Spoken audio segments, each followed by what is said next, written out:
मुलांनो, आज तुम्हाला काय खायचंय? काय पाहिजे? व्हेज पुलाव. ठीक आहे.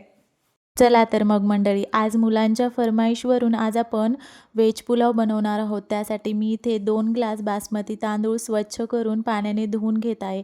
आणि मग नंतर एक जाड बुडाचं पातेलं घ्यायचे, त्यामध्ये 3 ग्लास पाणी टाकायचे, चवीनुसार मीठ, तेल आणि आपले तांदूळ जे तुटणार नाही त्यासाठी आपण लिंबू पिळणार आहोत. पाण्याला उकळी आल्यानंतर आपले हे तांदूळ त्यामध्ये टाकून घ्यायचे आहेत आणि ह्याला झाकण लावून ठेवून द्यायचं आहे. हे होईल तोपर्यंत आपण काय काय व्हेजिटेबल्स लागणार आहेत ते कट करून घेऊयात. मी इथे माझ्याकडे जेवढे व्हेजिटेबल्स होते ते संपूर्ण घेत आहे. जेवढे जास्त व्हेजिटेबल्स आपण ह्यामध्ये टाकू तेवढाच हा पुलाव मस्त बनतो, खायला एकदम टेस्टी लागतो. आपला भात जो आहे तो रेडी झालेला आहे. तुम्ही पाहू शकता हे मस्त असं शिजून झालेलं आहे. आणि मग आता आपण फोडणी देऊन घेऊया. त्यासाठी मी तेलामध्ये काही खडे मसाले टाकलेले आहेत, त्याचबरोबर जिरे, मोहरी आणि मस्त असा उभा चिरलेला कांदा, अद्रक लसणाची पेस्ट टाकून वरतून कढीपत्ता टाकून मस्त असं हलवून घ्यायचं आहे. आणि मग नंतर आपले संपूर्ण व्हेजिटेबल्स जे आहेत ते ह्या प्रकारे ह्यामध्ये टाकून घ्यायचे आहेत आणि ह्याला छान असं मिक्स करून घ्यायचं आहे. अशा पद्धतीने आपण ह्याला मिक्स करून घेऊयात.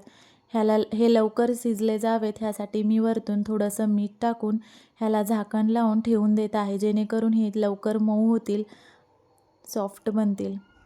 5 मिनटानंतर आपण काढून बघूया. तुम्ही पाहू शकता आपले व्हेजिटेबल्स, भाज्या जे आहेत ते एकदम छान असे सॉफ्ट झालेले आहेत.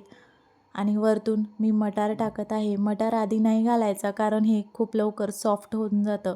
आणि मस्त असा बिर्याणी मसाला टाकून घ्यायचा आहे. मी इथे कोणत्याच प्रकारचा वेगळा मसाला वापरलेला नाही आहे, फक्त बिर्याणी मसालाच वापरलेला आहे. आणि मग नंतर आपला शिजवलेला जो भात आहे तो ह्यामध्ये टाकून छान असं मिक्स करून घ्यायचा आहे. आणि ह्याला परत एकदा मस्त असं परतून घ्यायचं आहे. अशा पद्धतीने तुम्ही पाहू शकता किती मस्त दिसत आहे. दिसताच तोंडाला पाणी सुटण्यासारखा आपला व्हेज पुलाव तयार झालेला आहे. मस्त छान असं कोथिंबीर टाकून ह्याला परत एकदा मिक्स करून गरमागरम दह्याच्या चटणीसोबत ह्याला सर्व करून घ्यायचं आहे. आवडली ना रेसिपी? तुम्हाला कशी वाटली मला नक्की सांगा.